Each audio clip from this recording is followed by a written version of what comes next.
Hi, Bonnie. Can you hear me? Yeah, I can hear you. Sorry about that. So I'm like, oh my gosh, 5 o'clock snuck up on me.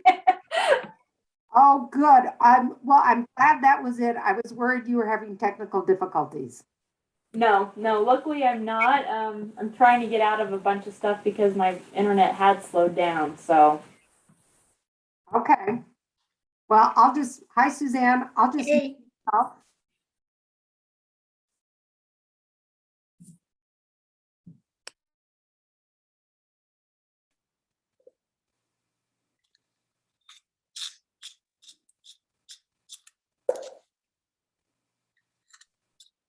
hey, Jeffrey, we only see you from your nose down. I was hoping you guys would see the beautiful landscape that we're protecting and preserving with, all the ruminants behind me. Is that better? Better. Yeah. Or maybe if you just lifted your computer screen up. There you go. How's that? Okay. Much I look better. angelic though. I feel like I've got like this Milton and Mindy thing going on with this. You do. Mork, It's come over. in, Orson. Is that better? I'm going to send you a quick text message.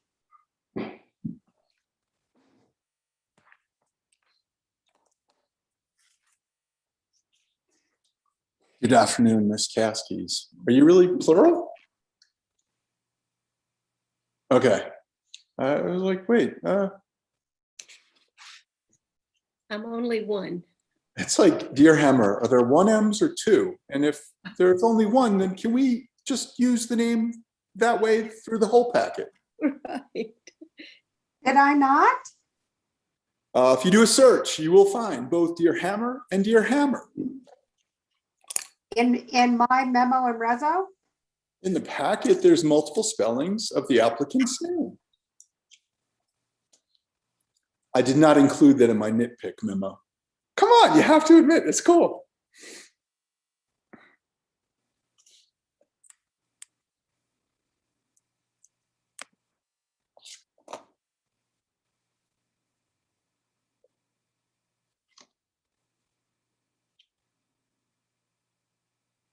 Thank you for the update from the assessor.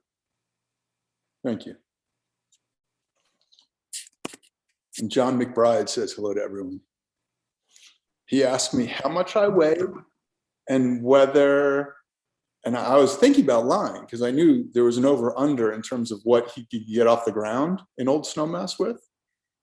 And I might have lied. I told him 203, 205, and he didn't look like he was ready to put me in the plane. So we shall see. You look a lot thinner. I feel really good. I don't know if I lied to him or not. I was like, it's kind of like your driver's license. It says I'm like 6'1½", but my hair color is now BAL. Does anyone else have BAL for their hair color? My husband. Yeah, is it BAL? I was so proud when they changed it. I was really proud. I was like, that's awesome. Okay, I found one Deer Hammer with 2 M's in the reso. Woodruff, you get 2 calendars. Always on it. It's anyone that trusts their spelling to either Jeff Bezos or their shopping to Jeff Bezos should be shot. And Suzanne, this is my first time of the day not wearing orange. So I was not shot today by anyone spending $600 on an elk license or $2,000 on a sheep license. Wear orange.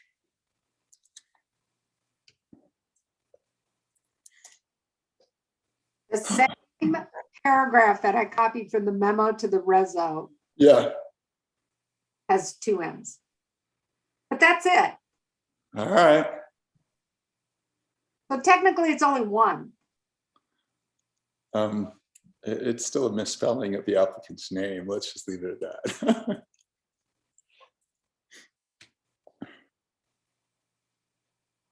You're on mute now for some reason.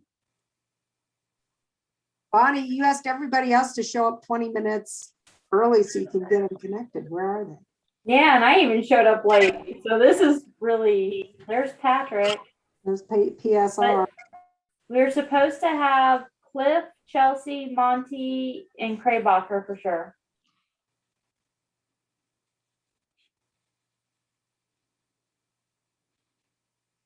Patrick, how are you this evening? I'm doing well. Thanks, Bonnie. How is Perfect. everybody else doing? Good. We can see and hear you, so that's always a plus. That's always, well, I don't know if it's a plus, but it's probably required, right? No laughter from the peanut gallery, huh? Hi, I Leslie. was silently laughing, muted. Oh, and we have some taking them outside. I love that. Hey, Monty. Hey everyone, can you hear me? Yep, we can see and hear you. Oh, cool. Yeah, what a beautiful evening, eh? Hey, Jeffrey. Monty, good evening. Your sky is bluer than mine. I purposely had the university for me. It's better to look at the sky than me. It's not that dark cloud over your head, If is I it? could Jeff? turn it over a little bit, you'd have a shot of the river. That would be even better. Are you at Towel Creek?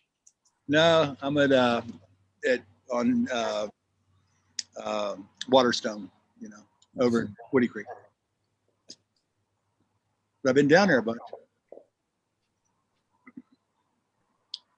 I've seen some truck activity in my neighborhood. I figured that was you. No, I just been having it at my place. But you have to stop by. I'll definitely drop down. So the good news is we're now 9 people, and that means just more people that don't show up. So Bonnie, did you see this email from Joe Craybacher? Yeah, I'm resending him right now. So I thought I'll just go ahead and I'll re-hit everybody else that hasn't joined. do we have our new commissioner who just was appointed? Is he going to make his first meeting? He had gotten a hold of Suzanne today, so I assume he did, or will be, but he never responded back to me.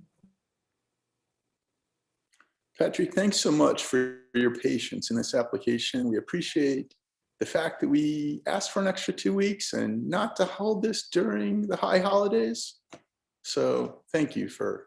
Only too happy to comply. No problem, Joe. Yeah.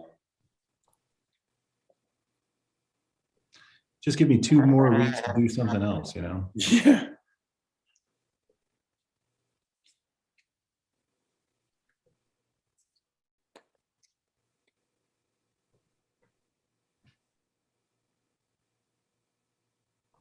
So how about those leaves? The leaves, That was a joke. I was like, it was a filler. they're pretty. I like them. So It's- yeah. It turned into fall overnight, literally. Isn't today the first day of fall? You're not now. I know we have Suzanne now, but she's not exactly, you don't exactly help in terms of quorum, Suzanne.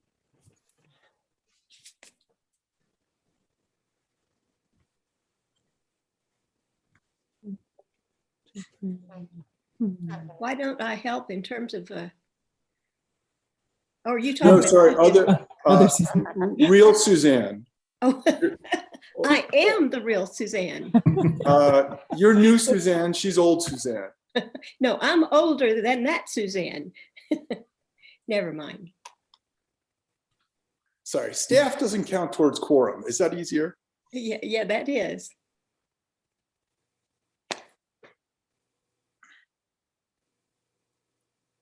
Suzanne Wolf is still in executive session with the BOCC. Who's still in? I'm here now. Oh, I didn't see you. We hear you.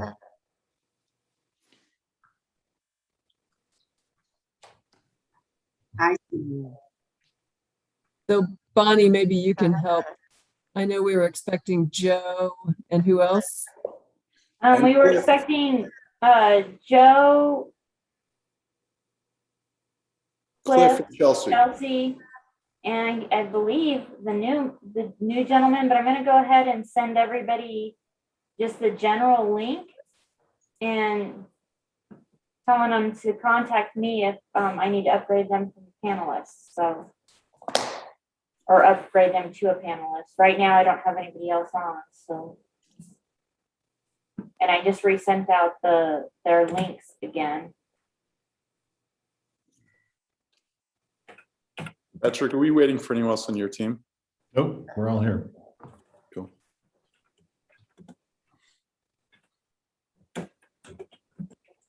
Damn land use attorneys can't even show up to meetings on time. Yeah, but who's going to say something to Joe? He's bigger than everybody. Well, that's why I said it before I got on the call. So I just resent out the invites and resent out just the general login to see if anybody's having issues.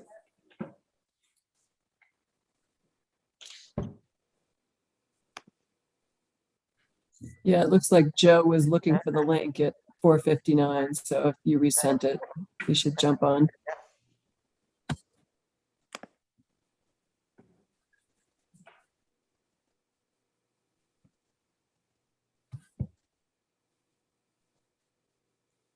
So Patrick, as an apology, community development would like to send you a Burko calendar.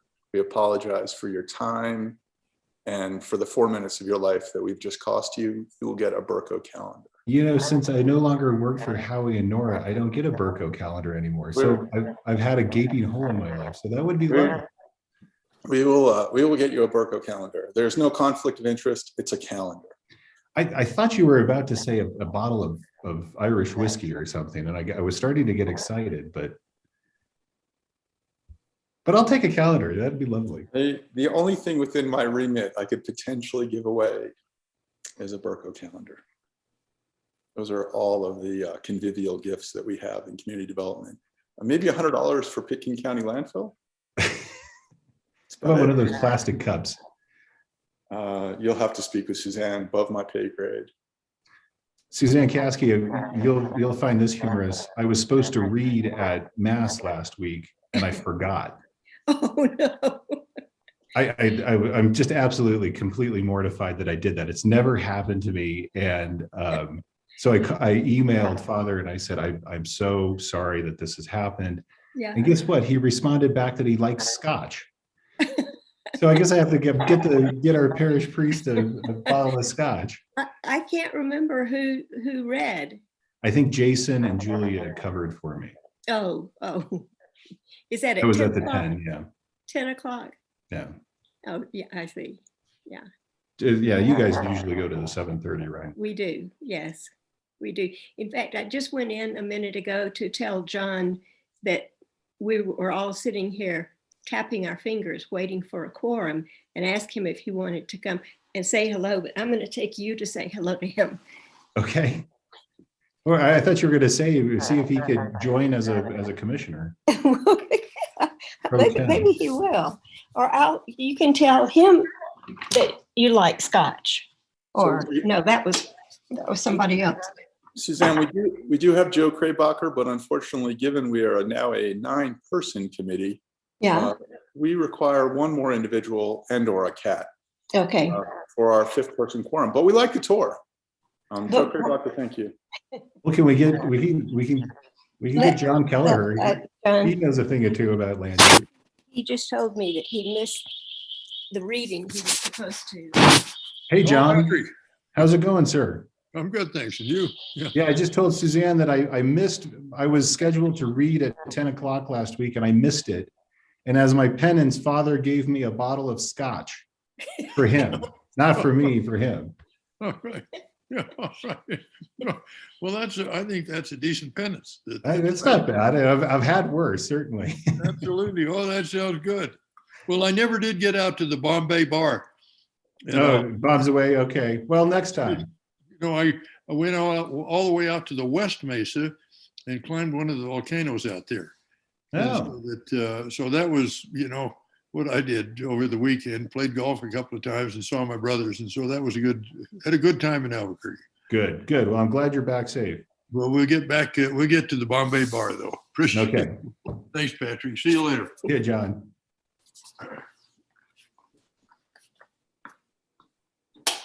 So Patrick, does this mean that you're going to skip the reading the next time to forget it again?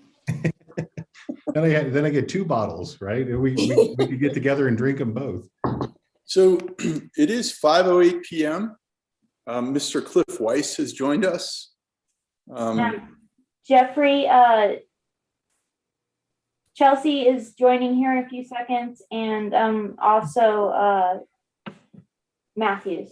So just so you know. Joe Krabacher's been on. I don't know who Matthew is. You hear me? Zach. Jeffrey Matthews. I'm sorry. Zach Matthews. Zach, thank Okay, Sorry. sorry. Joe Krabacher's been on too. So we have a quorum. It's 5:09 p.m. Bonnie, you ready to go? Hey guys, I apologize I'm late. This is Chelsea. We're good to go. Good evening. It is 5:09 p.m. This is the regularly scheduled meeting of the Planning and Zoning Commission of Pitkin County, Colorado. It's Tuesday, September 21st. We apologize for our tardiness at 5:09 p.m. We do have a quorum. Present are Cliff Weiss, Chelsea Ray Clark, Joe Krabacher, Suzanne Caskey, Monty Thompson, and myself, Jeffrey Woodruff. Again, this is the third Tuesday meeting. Thank you to the applicant again for continuing this for 2 weeks. From the first Tuesday to the third, this meeting is called to order. We do have a quorum. We're now 9 members, again, having sat Mr. Ivan Kasar, 2 months ago, and this is his first meeting, which he is not in attendance for. Comments from commissioners unrelated to this evening's agenda. I have a comment. Cliff Weiss. In looking at this application, it occurred to me that when things are remote like this, in lieu of doing a site visit, it would be nice to have like a drone flyover to give us a better lay of the land and what we're making decisions about. But I just bring that out there. Thank you. Any other commissioner comments unrelated to the Deer Hammer 1M application?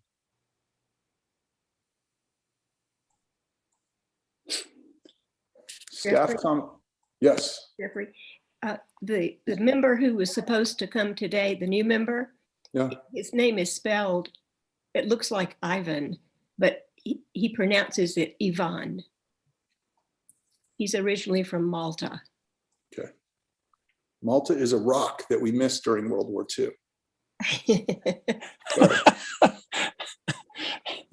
Sorry, I've been to Malta a few too many times. It's a tax haven in Iraq. Thank you for the correction for Kasar, is right? Okay.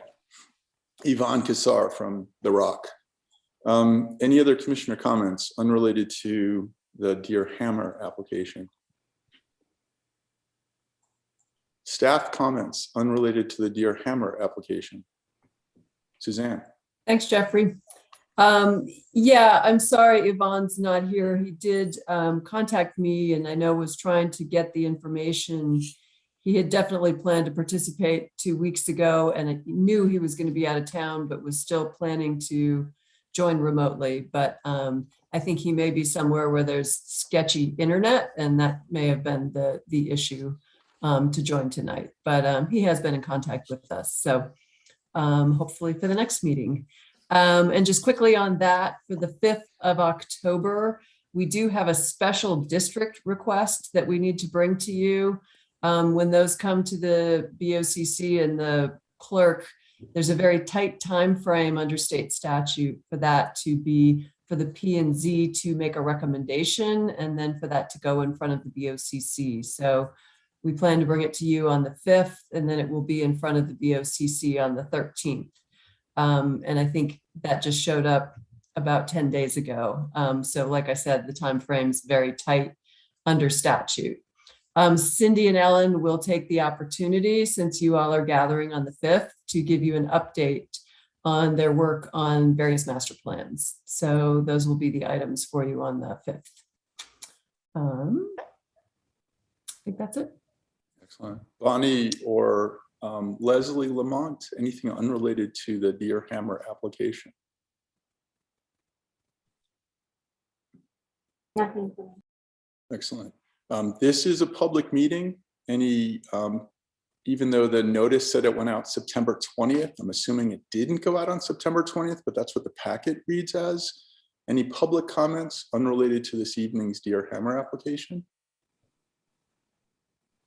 So Jeffrey, can I just jump in on your comment about the agenda? This is not a noticed public hearing for the P&Z. It's just, it is a public meeting. And the requirement there is to post the agenda 24 hours prior. Technically, the posting is no longer even physical. It's actually putting it on the website. But anyway, just so you know that we just want you to know that everything's correct. So we met the requirements for this, Yes. for the notice period for this meeting. Thank you. Let's adjourn. So we have one item this evening. It is a land use action. It is the Deer Hammer rezoning. It is the special review for limited development conservation parcel, activity envelope, and site plan review. Leslie Lamont for staff, and again, Patrick Raleigh for Stan Clausen's office. I did disclose to the assistant county attorney that I currently have a case pending with Stan Clausen's office, which is unrelated to Deer Hammer, that is in the city of Aspen. The city of Aspen, I have no financial entanglement with Stan Clausen or his office. I'm paid by the applicant for the historic preservation work. And again, have no financial relationship with Stan Clausen or Patrick Raleigh. So I'm going to turn it over to Leslie Lamont. Great. Thanks, Jeffrey. Hi, everyone. Jeffrey did a great job introducing the project, and that Patrick is on the line to give you a more in-depth review of the application. I'm going to give you kind of an overview, and I'm going to share my screen with you all. And I'm sure you have drone footage. I think that's a great suggestion. And I'm sorry that I didn't think about it, because we have a really awesome drone team in the county. So thank you, Cliff, for bringing that up. And I will endeavor to think ahead about that. It takes a lot of work to do these drone flights, but it's an important tool that we should use. So thank you for making that suggestion. So can you all see my screen? Yes. Oh, great. So Mr. Deer Hammer owns roughly 167 acres adjacent to the Frying Pan River, just past Meredith. His property is accessed off of Lime Creek Road. So here is Meredith, Frying Pan Road, and then Lime Creek Road dives off of the Frying Pan Road somewhere down here. And this is Lime Creek Road. And Mr. Deer Hammer's property is all this in blue. And on the property, he has a cabin and a garage that are next to the Frying Pan River. They're within the 100-foot setback of the high water line. And then 3 outbuildings up here that are old structures. All of these structures predate permitting and zoning up in the Frying Pan. Just to give you kind of a sense, again, the 3 outbuildings are up here, and the cabin and the garage is down here. The applicant proposes, currently right now, the majority of the property is zoned AR10. It was zoned in 2000 from a majority of the property was zoned from rural and remote to AFR10. And then when zoning changed again, AFR10 became AR10. There are about 13 acres of property that are currently zoned AR2. And the applicant proposes to rezone this 13 acres to AR10. This is the survey of the property that was submitted with the application. And it's another look at the entire property. Here's Lime Creek Road. So the property across the river is zoned AR2. And that's this property right here that is right off the Frying Pan Road. And that is also zoned AR2. It's this area in here that Mr. Deerhammer seeks to rezone to AR10. And this is a map that just shows you kind of the zoning in the vicinity of the property. This is all rural and remote. As you can see, RS 160. This property here is RS 30. And all of this here along the Frying Pan Road is zoned AR10, AR2. The properties that are zoned AR2 on this side of the Frying Pan, they range in size from half an acre to 2 acres. Again, Mr. Deerhammer owns roughly 167 acres in total. As an incentive for, the code provides an incentive that if one is zoned AR10 and has 160 or more acres, then one can apply for a special review for a limited development conservation parcel. And that gives the property owner the ability to create TDRs. So this application before you is to rezone the property to AR10, special use review, not special use review, but special review to take the AR10 property and create a limited development conservation parcel to create TDRs. And this property would then be eligible, given the size of the property, will be eligible for 2 TDRs.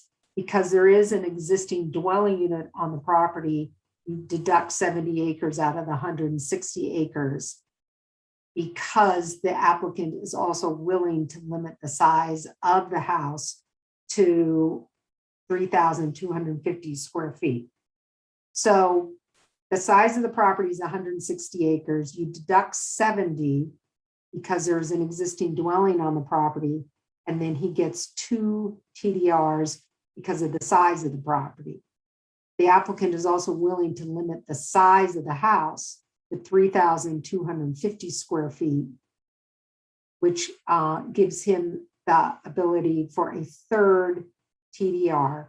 All these TDRs would be severed from the property and used on eligible receiver sites in Pitkin County.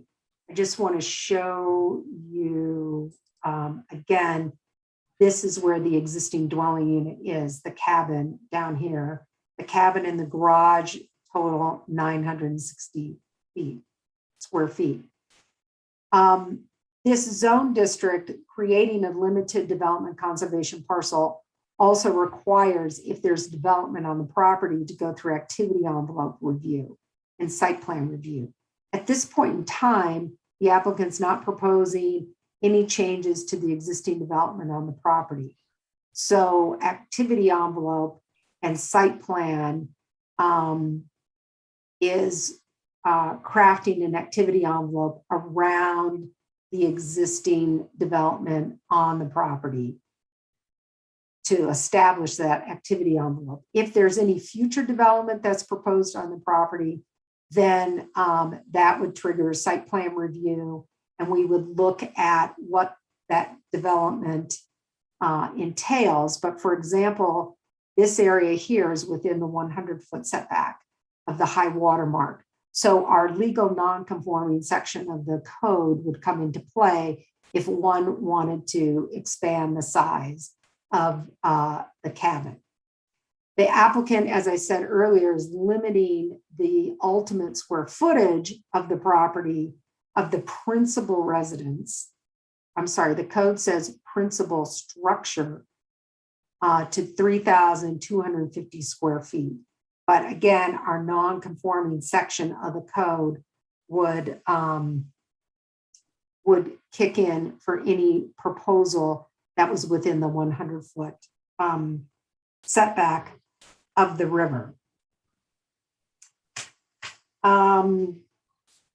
So at this point in time, this is a P&Z review with a recommendation to the Board of County Commissioners. And as Suzanne said earlier, the public notice, public hearing will occur at the BOCC. So I've prepared a resolution that's attached to your memo. And in that resolution, staff is recommending approval of the rezoning. Staff is recommending special review approval for the limited development conservation parcel, which is kind of a mouthful to say multiple times. And also recommending activity envelope. However, my conditions of approval recommend some revisions to the activity envelope as was proposed in our application. So I also have, just for clarification, when we get into any questions from the P&Z, I have the language from the code here, as well as the language of the floor area limitation as was recommended by the Frying Pan Master Plan, which is now part of the code that discusses floor area limitation. So I will stop sharing my screen and entertain any questions that the P&Z has, or turn it over to Patrick. Questions for staff, or do you want to table till Patrick's presentation? Seeing no hands, Patrick, the floor is yours. Thank you, Jeff, and thank you, Leslie. Leslie, you did such a good job that sometimes I don't know if I need to present. Can you see my screen? Yes.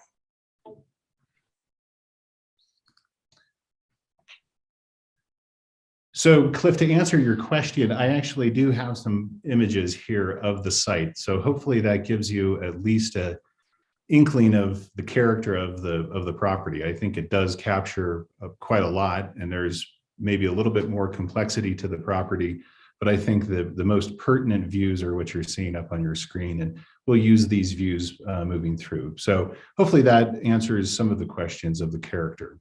But I think a drone flyover is a good idea.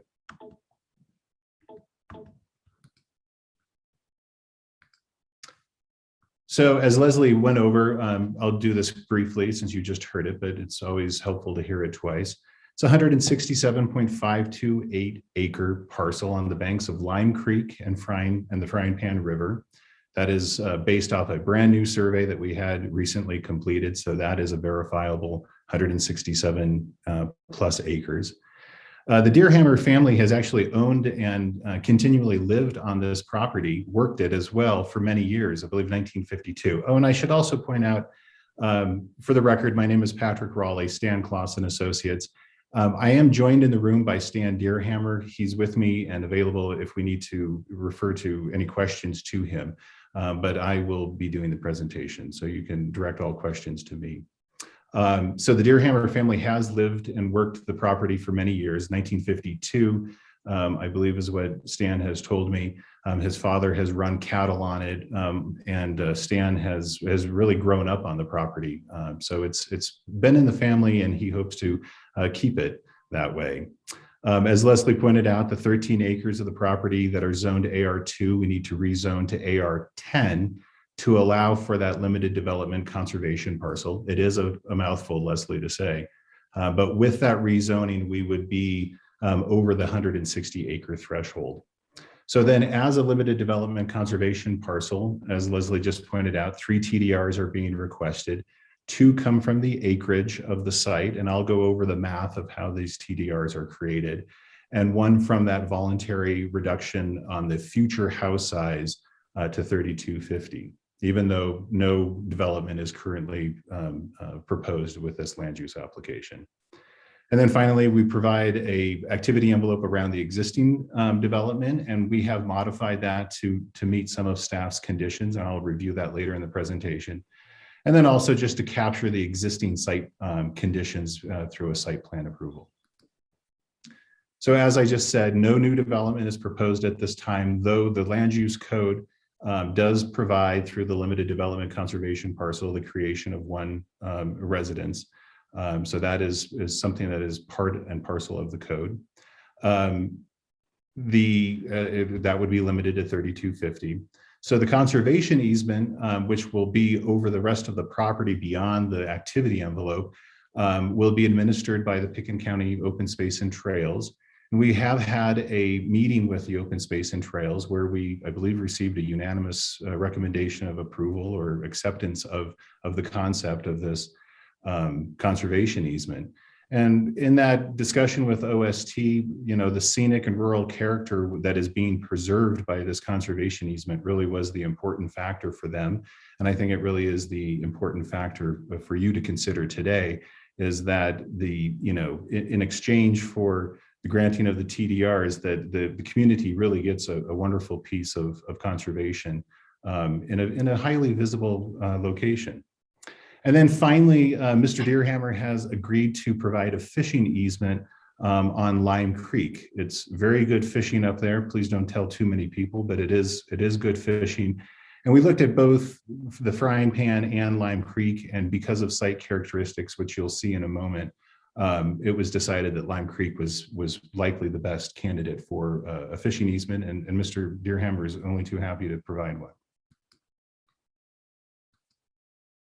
So there, as Leslie also pointed out, is the existing conditions. You have Root Eye Reservoir to the left, Thomasville, which is the subject property is directly above Thomasville. You can see where Lime Creek Road, or also known as the Eagle Thomasville Road, enters, and that is the access to the property. We'll review that in a second. And then, of course, if you continued, you eventually would get to Hagerman Pass. So here is here is the property, 167.52 acres. This is the new survey that we had done. You can see the boundary that has of the property. Some of the areas, this area in particular is known as the Lime Creek Colony. Mr. Deerhammer's father created this. Those are wholly owned individual properties that are not part of the Deerhammer parcel. So here is that access road that winds its way up to the top of the hill to a point where there's a private access road that traverses the slope. This is a sagebrush slope that descends down to the existing structures. So there is Lime Creek that kind of tickles the eastern side of the property. This area up in the kind of the eastern northeastern portion of the property is heavily forested. It's spruce. Then there's the areas of Sagebrush Flats, and also then the riparian areas that follow the rivers. There's the Frying Pan River, and you can see how the Frying Pan River, it's difficult to access from the property. It has actually really better access from the Frying Pan Road. So that's why we concentrated on Lime Creek for a fishing easement. There's that 154 acres that is zoned AR10. As Leslie pointed out, the 13 acres that is AR2. And this is the location of the existing structures. So I'll zoom in on that. And Leslie, a slight clarification: when we were sharing numbers, the cabin itself is 875 square feet. And then immediately adjacent to that is a hoop style garage, which is approximately 960 feet. So just a small clarification that those two structures exist, and they're individual and should be appreciated as such. Whoops. So then these are the inhabitable outbuildings with those respective sizes provided. It should be really pointed out that these are historic structures that were relocated from Old Meredith at the time of the creation of the reservoir to the property by Mr. Deerhammer's father. They're used as storage. They have no services. They really are not habitable in any form or fashion. So Cliff, to your point, here is the view to the northwest, and I kind of indicate a general location with this arrow. But the hillside that is in question, this is the Sagebrush Flats that are largely above the existing structures that we just reviewed. The existing structures are tucked down here into the spruce trees and the the elderbrush down by the river, so you can't see them too well. This next image is a little bit further down the road, kind of in the heart of Thomasville proper, looking to the north again. And here you can see the hillside that is roughly directly above Mr. Deerhammer's existing structures. So you can kind of get a sense of the character and the visibility of this site from Frying Pan Road. And then finally, we move down. Now this is kind of turning back, looking towards the east. Sorry, my mouse is advancing my slides. Looking back towards the east, and again, you can see this rather large expanse of openness, and actually some of the property even extends back to this back hill on the other side of Lime Creek. Lime Creek following the drainage here that's created by this ridge line. But essentially, this is the main chunk of land that is right above the residence, and I think is the most important to consider when you weigh the conservation value of this property. So the requested reviews, we have to rezone the property, as Leslie said, from AR2 to AR10 to meet that 160 acre threshold and the zoning that is required for the limited development conservation parcel. As Leslie also pointed out, the area on the other side of the river is, I would argue, appropriately zoned AR2 because of the size and the density of those structures. There's the conditions on Mr. Deerhammer's side of the property is completely different, as you'll see by this zoomed in image with an aerial. So the river splitting here, this is Mr. Deerhammer's property. This is again just the corner of it, but you can see the level of activity that is occurring in Thomasville, which is appropriate for an AR2 zone district. But on the other side of the river, it's completely undeveloped with only Mr. Deerhammer's cabin right here and those outbuildings located up there. So you can see the access road. So the rezoning of the property really is much more consistent with the adjacent land use patterns.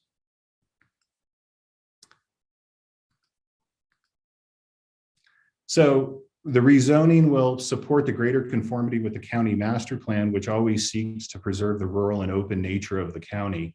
And it also, by the way, will support the caucus master plan, which has specifically stated people should go out, owners should go out and seek conservation easements and the creation of TDRs to protect their lands. And I think this is a great example of that program, and also of how a limited development conservation parcel will work and the value that is granted, given to the community by preserving this large area of land that is highly visible. So that's the key right there. This is the most important thing, is that it'll help maintain this view. This is a view that we've come to know and love while driving through Thomasville. And successful completion of this application will ensure that that hillside remains open for future generations. So now the creation of the limited development conservation parcel, that is the entire 167.52 acres. This is made possible through,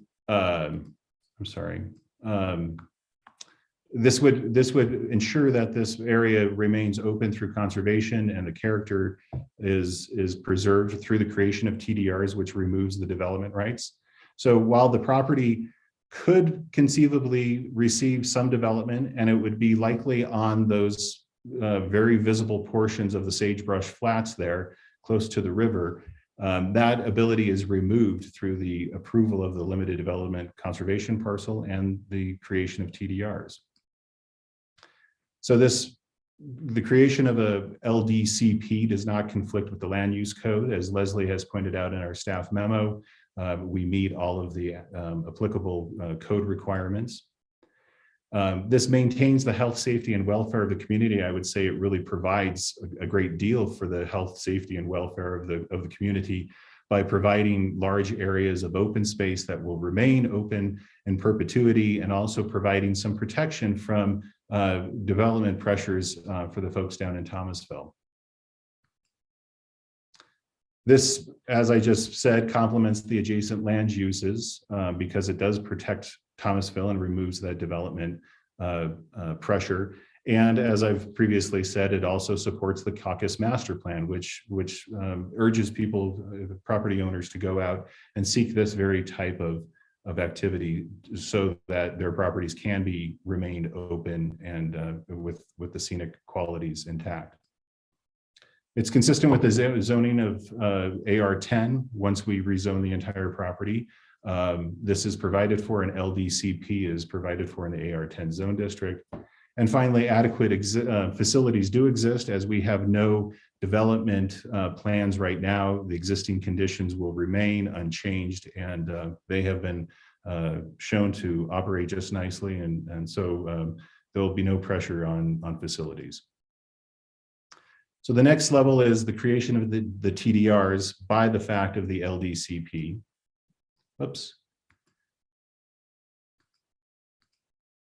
As we've stated, kind of the threshold is 160 acres. With the rezoning of this portion from AR10, we will have more than 160 acres, so we'll meet that requirement. And concerning the activity envelope, now again, I'm zooming into the corner of the parcel. So here is the existing cabin and garage and those outbuildings. The blue, the large kind of panhandle shape, is the activity envelope that I proposed in the land use application. Primarily to capture the access drive and, provide for activities down here where existing activities are present. But as Leslie has pointed out correctly, we do have a 100-foot setback that would be undevelopable from the Frying Pan River. And there also may need to be some work with staff in delineating the activity envelope to avoid areas of 30% slope or more.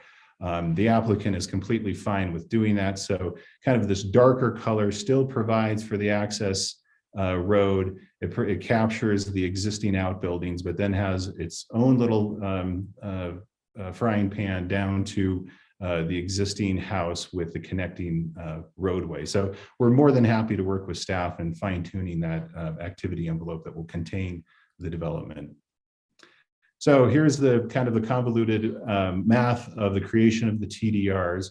So from there's a 70-acre deduction that is required when a property has an existing residence, as this one does. So 167.528 minus 70 gets you the 97.528. Of course, we know the TDRs are created based on 35 acres.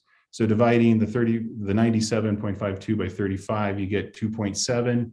We also know that fractions of TDRs aren't created or aren't allowed.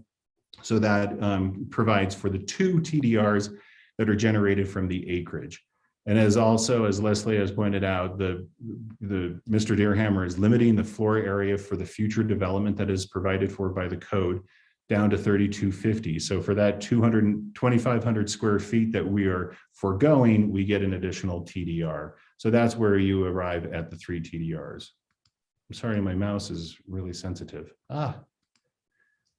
Then finally, I mentioned about the fishing easement, and there it is on Lime Creek. And again, we'll work with open space and trails. We've had some preliminary discussions about the appropriateness of this general location, and we'll do further work to go out and fine tune where the easement goes. And really, it would be a very simple, access point.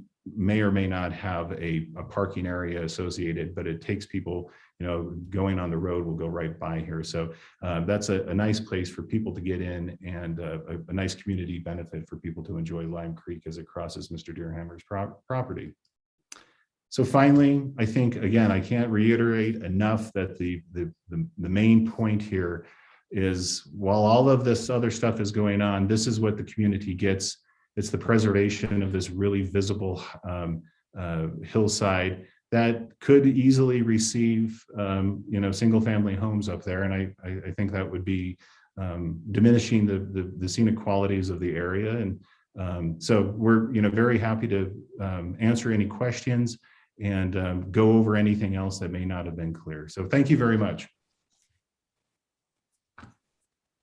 Thank you, Patrick. Questions for staff or Patrick or the applicant? I have a question for Patrick. It's Cliff. Patrick, you mentioned the colony. Is my maps print out pretty small. Even on my screen, they're small. Is it that sort of chunk on the right side of the map that's? Yeah, let me get to that real quick, Cliff. Now I got to share my screen. There we go. There we go. Can you see it? Yeah. That chunk there, yeah. Yeah, this is the chunk of the Lime Creek colony, and if you zoom in a little bit, you can actually see some of the cabins that are present on there. And what year was that transferred? And you mentioned that it was spun off from the overall property. When was that done?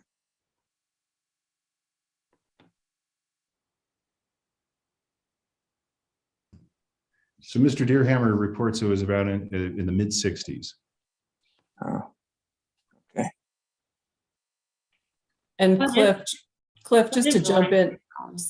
Oh, sorry, I was just going to clarify too for Cliff that, right, done in the 60s means it predates county subdivision review. So yeah, just wanted to be, and it's a number of very small parcels.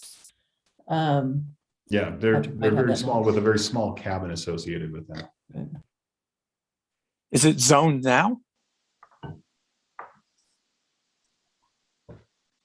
Is there an overlay? RS20, isn't it?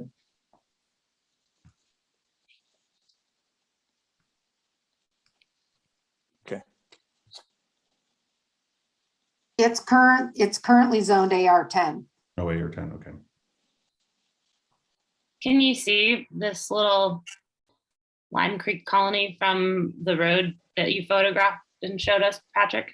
No, you really can't. It's tucked into, because as the hill, as you're climbing out of Frying Pan Road, and again, here's where that fishing easement will be.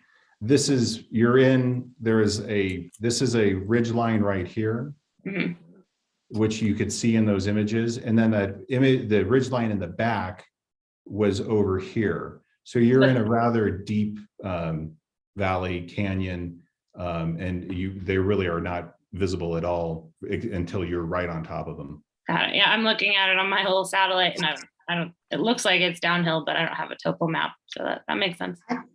By the way, nice to see you, Patrick, and that was a very informative presentation. Your technology is helpful for laying it out, because I've been back there a few times, but now I'm oriented properly. So you will never appreciate the stuff until somebody points this stuff out. I know that's the way I am. So it's good to see you, Chelsea. You as well, and both you and Leslie's presentations were very informative. So thank you. Questions for Patrick or Leslie?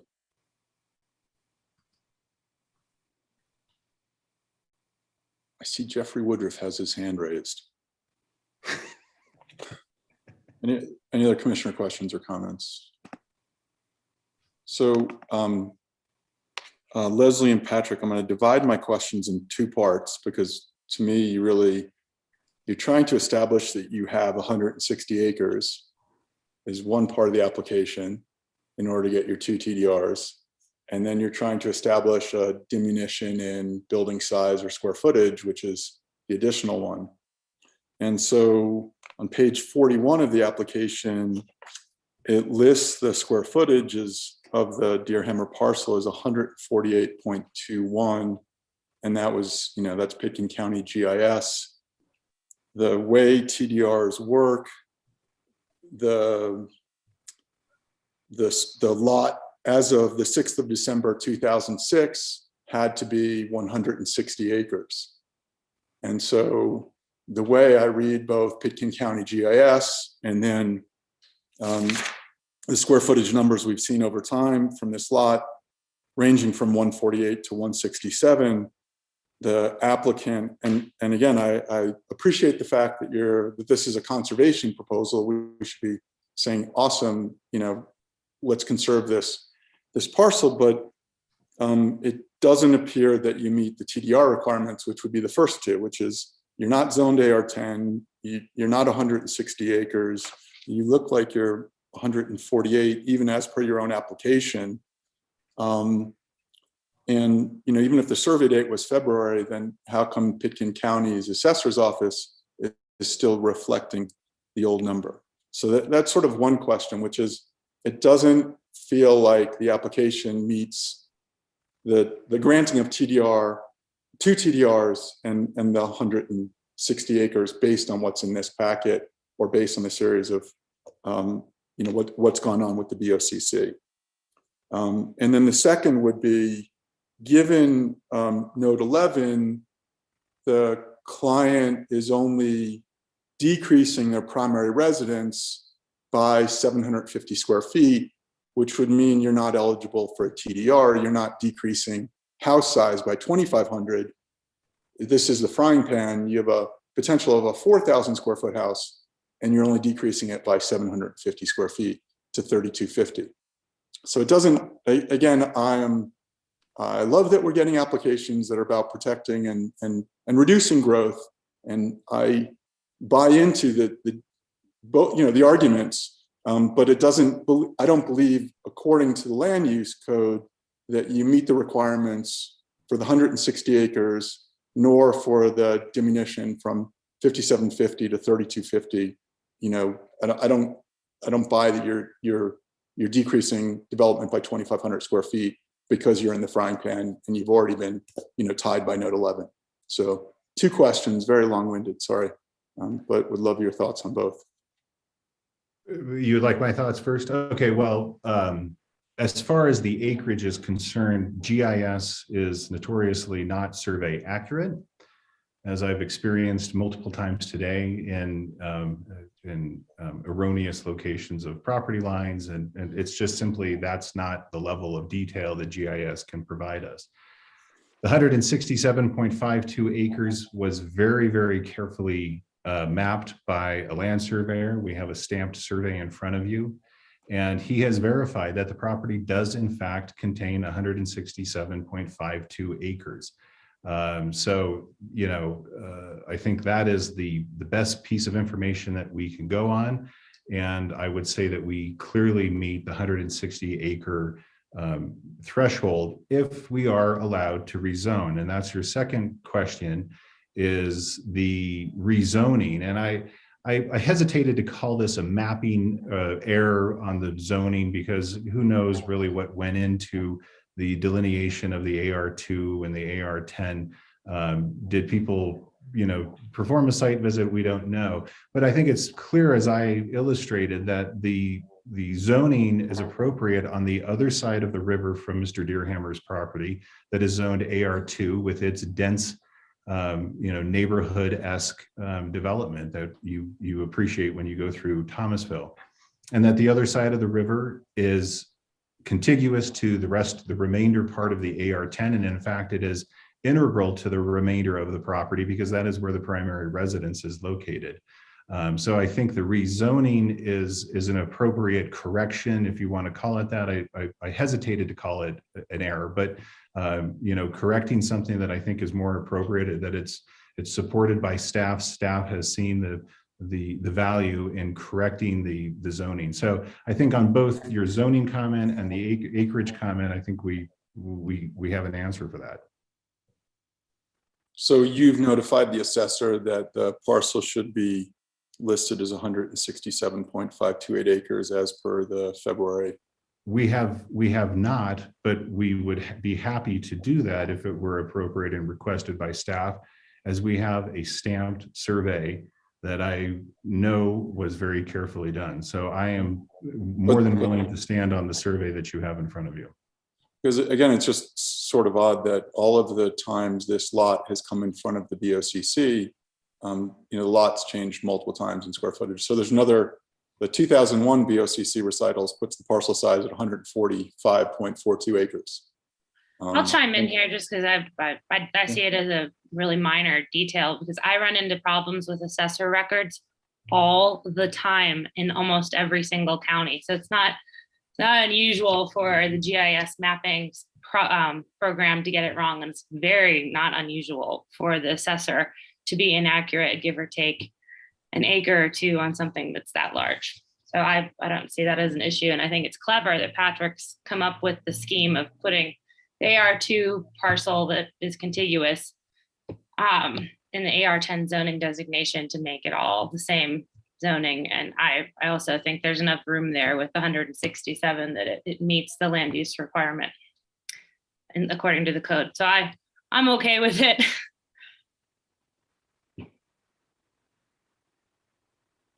Patrick, do you want to touch on note 11 as well? I think Suzanne had a comment. Sorry, Leslie raised her hand Sorry, virtually. There it is. And I did, but no, I mean, I think I was just going to jump in and say, Jeffrey, I think our position is that the parcel is, as always, represented. The boundaries of the parcel have not changed through all of those various zoning changes. I think what we have now is an actual accurate survey to tell us the size of the property, which we apparently, we did not have that in the past with the other actions. So again, I think the point with that code provision is, has the parcel been subdivided since that time, or has it changed in some manner? The parcel itself has not. And again, now we have a more accurate number to associate with it. Leslie, I just thought you wanted a high five, so I'll give you a virtual high five there. And to close the point on that, I mean, I know the work that the surveyor has gone through in locating these old monuments, which are fascinating to me. They're sometimes, a rock scrawled with, a scratch on them and things like that. So very assiduously went out and located these property corners. So yeah, it is as it's always been. And this is now probably the first time that an accurate survey has been made with modern technology. Concerning your note 11, understood that house size is limited. The 3250 is something straight out of the code. The primary concern of Mr. Deerhammer is to conserve this property and to have the ability to create the TDRs from this. We have no desire or inkling of future development. It's just simply something that's simply provided for in the land use code that is there. So if the P&Z would like to, entertain something that would reduce the maximum house size for any future development to take into account map 11 or note 11, Mr. Deerhammer would be amenable to that. But I guess my question, Patrick, was that the issuance of a TDR for reduction in square footage is a reduction of 2,500 square feet, but you're only proposing a reduction of 750 square feet in this application. That was, and so my question, you're going from 4,000 square feet, which is what the upper frying pan note 11 says, to 3,250. You're not going from 5,750 GMQS exemption, Pitkin County, to 3,250. And so to me, it was like, well, does that really still generate a TDR when all you've done is you're still going to have close to 9,000 square feet of development, 3,680 for existing cabins, 3,250 for new, 1,000 square foot for a CDU, 750 additional, if you go ag. So you're close to 9,000 square feet. Why are we issuing you a TDR for a reduction in square footage when again, you're only, taking 750 off the table? It doesn't mean doesn't feel like you're meeting the land use code as per note 11. Well, I guess I'm not understanding. Leslie, if you could clarify maybe from Jeffrey what he's trying to get at. I don't understand the 9,000 square feet of available floor area. So I guess my specific question for you, Patrick, and for Leslie is the frying pan caucus has note 11 in the land use code, which says the primary structure max is 4,000 square feet. Plus 1750. Plus 1,500 that can be used for accessory structures, correct? Plus 1,750. So note 11, and maybe we just bring that back up on the screen. And so my question for staff and the applicant is, this is really only reduction in house size by 750 square feet. So why is that eligible for a TDR?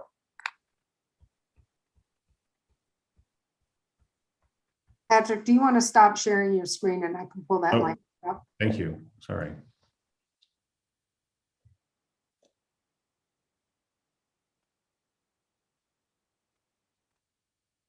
So for everybody on this meeting, this is the language that Jeffrey is referring to. So this is this language came out of the frying pan master plan. It's now part of the land use code. And the final maximum floor area of 5,750. But the gross floor area for the principal structure is 4,000. And you get an additional 1,750 for accessory structures. The code for the TDR allows you, right here, if the applicant chooses to limit the floor area, they limit it to 3,250 for a reduction below the 5,750. So the way that I have structured the language in the reso, let me go back. One point is when you deed restrict the property against future development, you are allowed ag buildings per the exemption in the code, and you are allowed one caretaker dwelling unit. So if you see the way I've structured the language in the resolution for you, we tried to blend the limitation of the frying pan master plan with the limitation of getting the TDR of 3,250. And because the limitation of the frying pan overlay is limited to the principal structure, the principal structure, meaning the home, one would assume, right? Is 850 square foot cabin. Right. So you have an 850 square foot cabin that you are voluntarily limiting to 3,250. The frying pan overlay says your principal structure can't be more than 4,000 square feet. So you're basically leaving 750 square feet on the table. Mm-hmm. But you still can get 1,000 square foot CDU on the property per the TDR provision. And if it's not attached and is accessory, then you can still do your 1,000 square foot for accessory. One of the issues is there's all this square footage existing on the property. So that's why any future development, any addition, any reconstruction, replacement, renovation, remodel has to go through site plan review. And we would look at our legal non-conforming section of the code for replacement, and the TDR limitation, the frying pan limitation would all inform that future review. So Jeffrey is correct in that you're really only leaving 750 square feet on the table. You're not leaving 2,500 square feet on the table. Can I say something? Suzanne. I can only applaud this application. I think it meets what the caucus is asking for. And when a caucus is willing to in this day and age, in this county, when a caucus is willing to limit square footage, then I don't think that we should,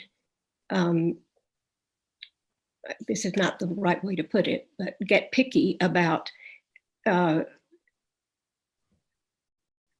what we're getting picky about. Because I think that everything in this application is headed in the direction that we all want to go. It's just refreshing to me to see a 3,000 plus square foot house proposed for future development. I mean, how long has it been since we've seen such a thing? Plus, all that the land that is being conserved.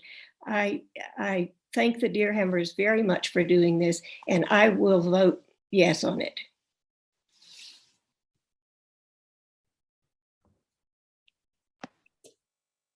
Additional land use questions for Leslie, Patrick, or Suzanne?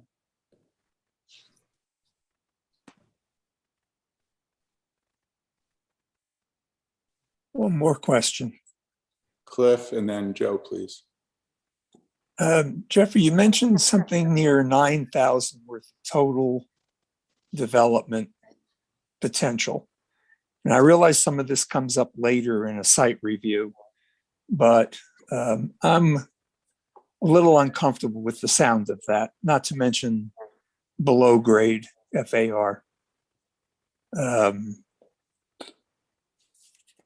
I think I need to understand how that's calculated.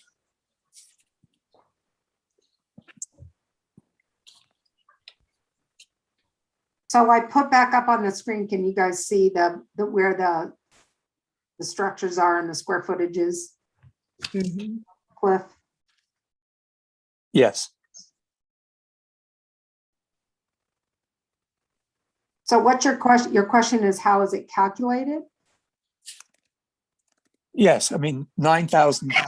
In other words, if you're only adding 3,200 to what is this, roughly 4,000? No more, 5,000? Well, looking at the, I'm about to add it up right now. So 3680 would be existing cabins and garages. 3250 would be a new principal structure, potentially removing 960 square feet of the existing.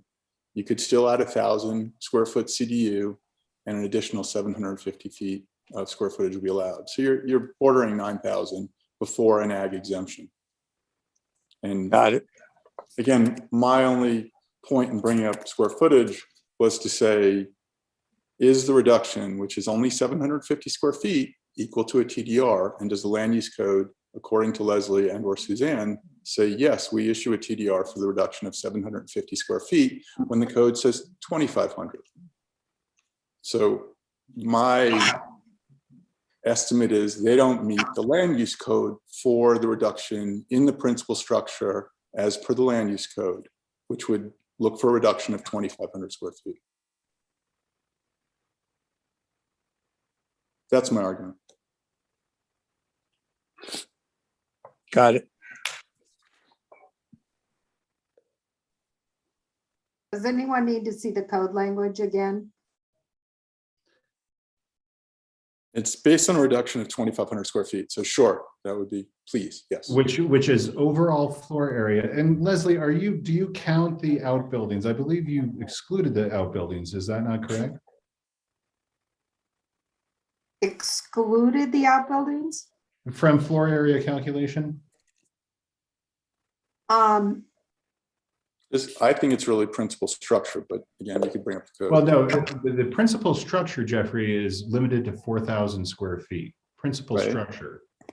You still have the 5,750 of available. You know, we could, you know, I guess I don't quite follow your 9,000 square feet of potential development, because eventually you're going to be capped at 5,750 per node 11. That is a hard line that cannot be exceeded. So then it becomes a question of how do you get to your 5,750? And I guess I don't know if that's your question, but my question. I have great difficulty following where you're getting this 9,000 as being a germane number. So we can focus strictly on the diminution in the house size from 4,000 to 3,250 and say, do you meet the land use code for the award of a TDR when you're only reducing your principal structure by 750 square feet, not 2,500 as per the land use code? But we're also reducing other floor area that is available. I mean, as Leslie has Yeah. attempted to. I'll chime in. I follow Patrick's math and Leslie's math, and I agree with their interpretation of the code and how it's written in the resolution. So I appreciate Patrick and Leslie re-explaining it to us, and I agree with them. Well, the existing square footage on the property is not going away by this development proposal, by this zoning proposal and the TDRs. The existing development is considered legal non-conforming. That's currently on the property. And so if someone were to, they could keep all of that. They could come in for another ag structure, do an ag covenant if there's an ag operation on the property. And they can still do a CDU. And if it's separate and not part of the principal structure, you can do a CDU. But you can do that via the frying pan language anyway. You get 1750 accessory structures. So I guess if one were to propose a redevelopment on the property, and there were still the outbuildings on the property and the garage next to the residence, we would look at this number and see how that number fits in. That's why I said we would look at our legal non-conforming section of the code when someone looks to replace existing square footage they have on their property. We'd look at what the frying pan says, and we'd look at what this TDR limitation is. But the principal structure, one would assume would be the principal residence, would be limited to 3,250. Meeting the caucus note 11. Yes, yes. And below the caucus note 11. And Yeah. below, exactly, yeah. Yeah. Suzanne Wolf, did I misspeak on anything on that?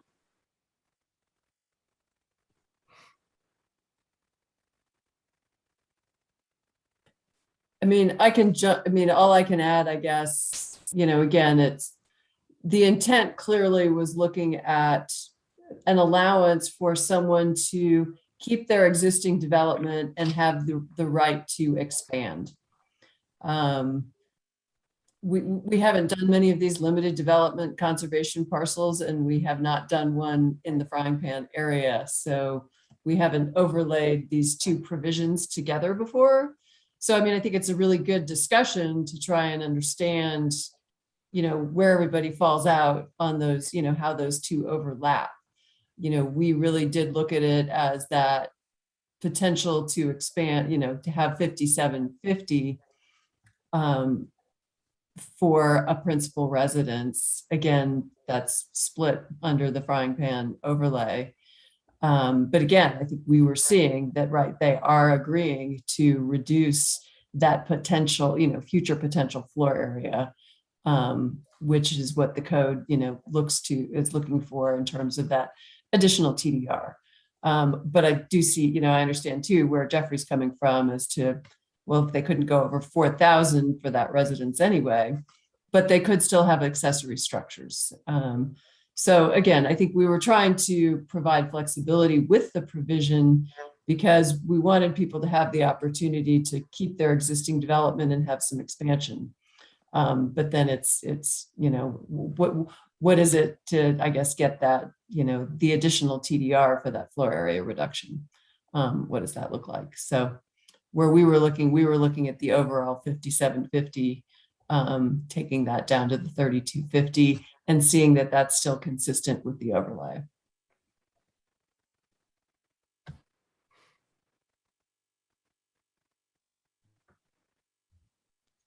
One more question. I think Joe was next. Sorry. Oh, sorry.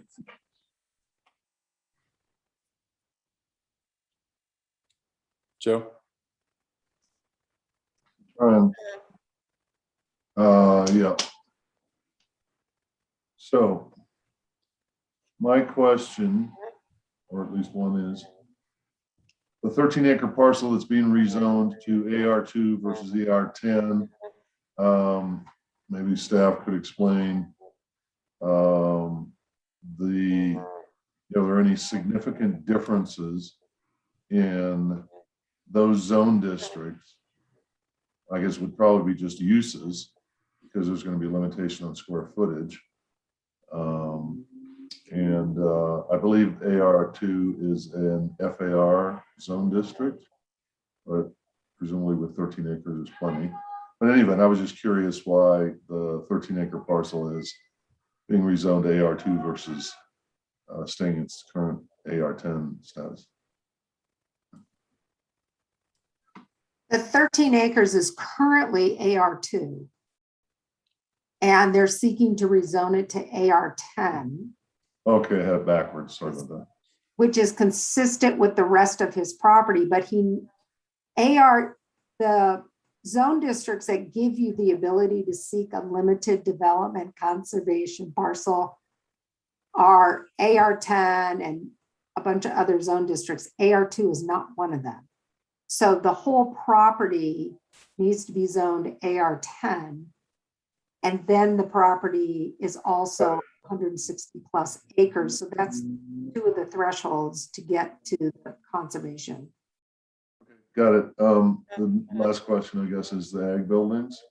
The way I see this, I guess the ag buildings, let's call it the ag buildings, the barn, the house, the existing structures stay. And they are, first of all, I assume that we've confirmed they're non-historic, if that makes a difference. And are they then, because they're existing in addition to this 3250 that we're talking about?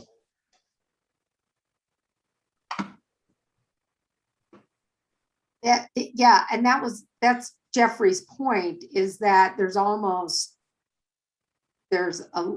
like 8,000 square feet, right? How many on the property currently? They're not ag buildings. I'm sorry, I don't get the 8,000 square feet or 9,000 square feet. It's 3680. 36, 5670.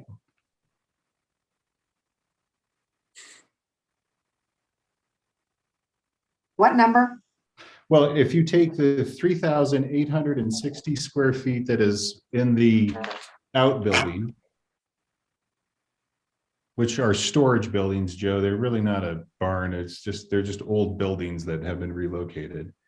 Then the 960 square feet of the garage and the 850 square feet approximately of the existing cabin, total under roof area is 5670 if my math stands.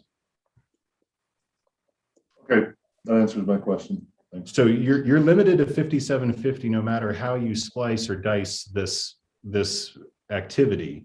So you have a certain amount of existing activity that's on there, or of development that's on there, that can't be exceeded, and you have a primary structure that can't exceed 4,000, which we have accepted that we won't at 3250.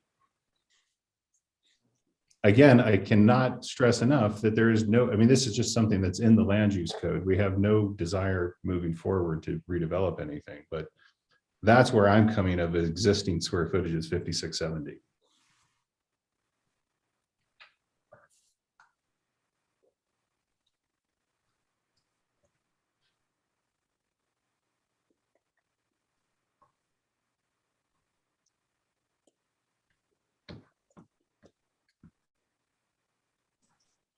I'm good. You can move on.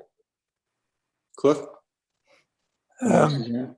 Boy, that last conversation only brought up another quick question.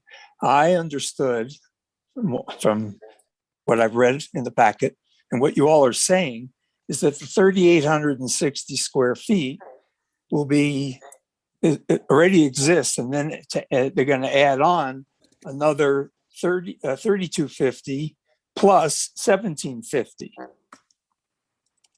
Are you tearing down all the old buildings? Somebody just simply give me the answer. All these buildings that total No, 3860. we have no plans to tear anything down.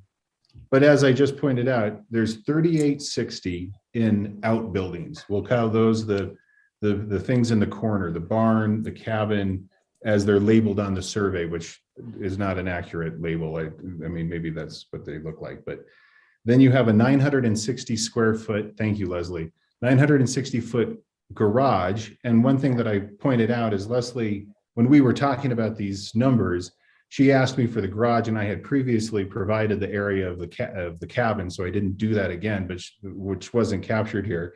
So there is 850 square feet.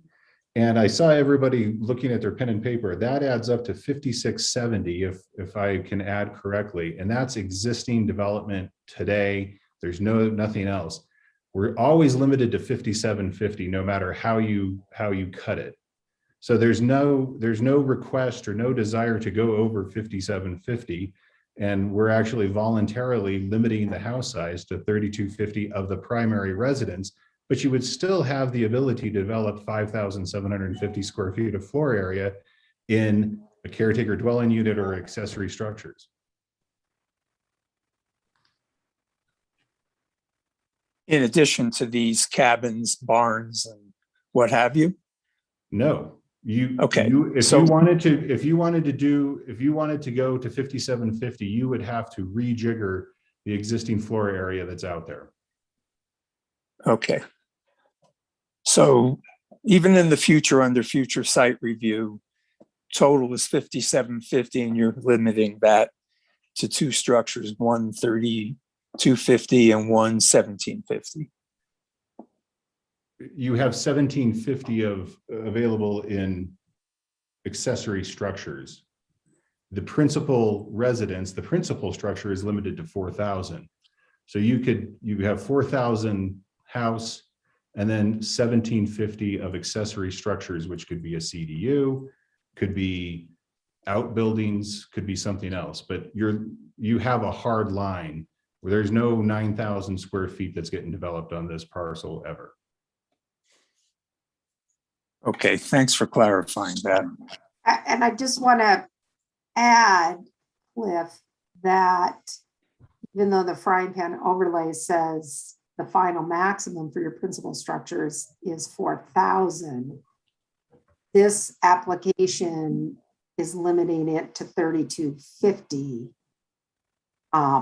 because that's what that limitation gets them, that third TDR.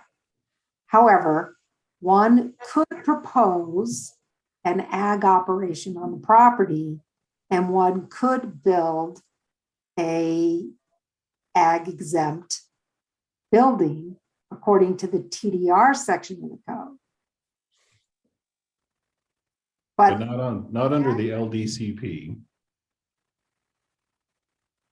And I thought the open space was going to be turned over to open space and trails. So even if there were ag, it wouldn't be associated with the applicant. It would be associated with open space and trails, wouldn't it? Well, they're proposing so the way Open Space and Trails likes to do this is they like to do an easement on the entire property, and then you carve out the activity envelopes out of that easement. And then there's a variety of uses that can be allowed on the property, even with the conservation easement. And we have technically run cattle on it historically, so that might be a component of the conservation.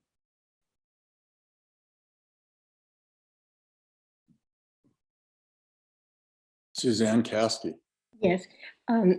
Jeffrey, before we go any further, I want to apologize to you for the language I used in characterizing your concerns. Since, as we've continued with this conversation, I understand more clearly what your concerns have been. And despite that, I should thank you for being thorough and should not have called it what I did. Thank you. Cliff? Thank you. Everything is, hopefully everything's just based on land use code, and I'm just asking the applicant and staff and saying, hey guys, I love a conservation, a LDCP, whatever it's called. I'm for it. It's a question of, do you meet the code as of 2006 in terms of the language that's there that we're guided by? And that's strictly it. There's nothing more than does it meet the qualifications in the book sitting next to me. So does the parcel meet, those requirements for the 2 TDRs, and then does the diminution or the reduction in square footage for the house warrant the issuance of a 3rd TDR? So I think Cliff, you had your hand up. No, I had asked my question. Any further commissioner questions or comments for either staff or the applicant? And Stan, thank you for joining us. Apologies, we can't shake hands and be in that lovely room that POS designed.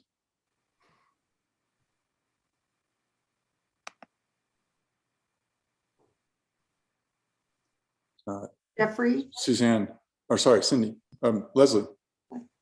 I just wanted to note that I received your corrections of language in the reso, and I will make corrections before the reso moves forward to the BOCC. If I know there are those corrections that you want to make. So yeah, and just and sort of going back to Suzanne's comments, Suzanne Caskey, I still don't believe the application meets the requirements for a TDR for the reduction in square footage for the house from 4,000 to 2,500. I don't know why we're issuing a TDR when we've already put an overlay in place that sort of caps home size. And so given there's only one resolution with recitals, I would be inclined to vote against it, even though clearly, the conservation makes, absolute sense. But I don't believe the issuance of the 3rd TDR is warranted, again, based on a reduction in square footage of 750 square feet. The code says 2,500 is the reduction. So, and again, I'm happy to be challenged on that professionally, if anyone has thoughts, or again, if I'm misreading. I fully understand now why you're saying that, and where your leanings come from, even though I continue to disagree with them, but I understand what you're saying. Thank you. Do we have a motion at this point? Or I have one more comments? question. Cliff. Sorry. I forgotten, got distracted by the other thing. In looking at the Frying Pan Valley Master Plan, there's a comment here about gross floor area for principal structure below grade space shall be limited to 4,000 square feet. So I read that to be on top of anything that could be built above grade. They can build up to 4,000 feet below grade. Am I reading this correctly?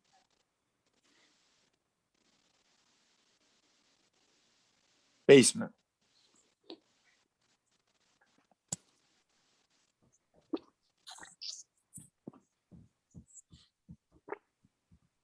So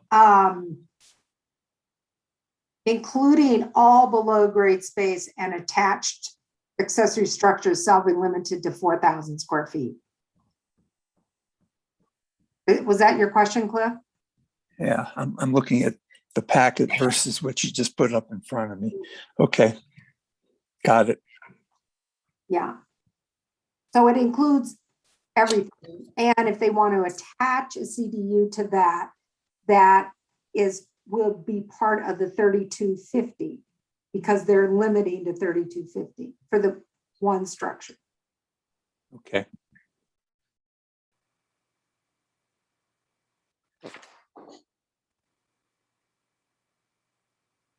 Sorry, Patrick, thank you. I just wanted to ask, what are the changes that Jeffrey has proposed in the reso, the draft reso? So they were strictly language. Just clarification. Yeah, in the resolution, we need to add the word plan. Oh, okay, it's totally minutia. okay, fine. I just wanted to know if they were Right. substantive changes. And if the P and Z is inclined, I would also add in the resolution the proposal for the Lime Creek fishing easement. So, Let speaking me verify. So there's the minutia adjustment to in wording. There's the addition of the fishing easement, and the TDRs are that would be granted are recommended to be 3, right? Yes, the 3 are in the resolution. Okay. Unless there's additional questions, which I'm certainly open to listening to, I would make a motion to approve the resolution subject to those 3 proposed resolutions that Leslie and I just outlined recitals. in the recitals. Yeah. We have a Second first. motion. Joe is a second.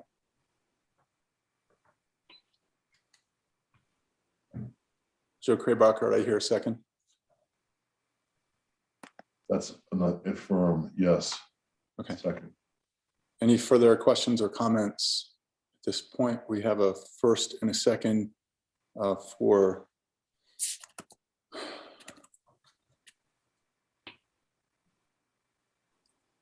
further questions or comments for staff or the applicant.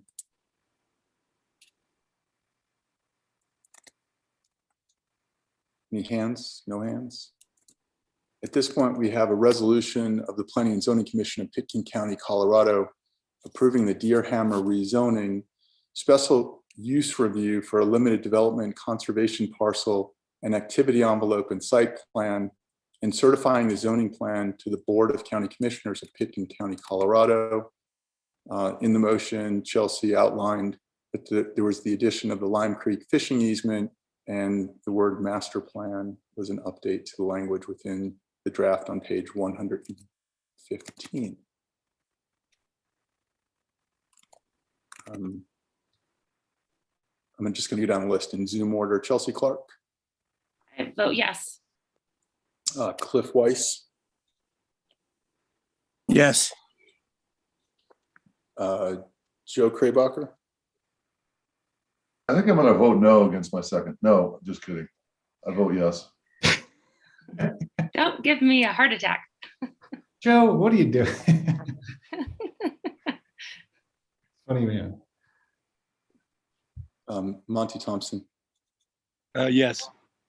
Okay, and Jeffrey Woodruff is a no. The motion passes 4-1 in favor of the application. Forgot to call Suzanne Caskey. Sorry, Suzanne Caskey, I apologize. And Monty Thompson. I vote yes. And Monty was a yes. Yes, I was a yes. So the motion passes 5-1. There you go. Did I miss anyone else? Sorry, it's hard between the tiles in Zoom and the panelists on the right. Thank you very much, everybody.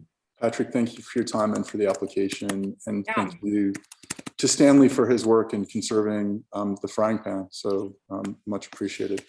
Thank you, Mr. Deerhammer, and to Stan and to staff. I thought it was a very well presented proposal. Thank you. Anything further at this time? Motion to adjourn? Let's adjourn. Excellent. Enjoy your evening. Thanks so much. Bye, guys. Thanks, everyone. Thanks, everyone.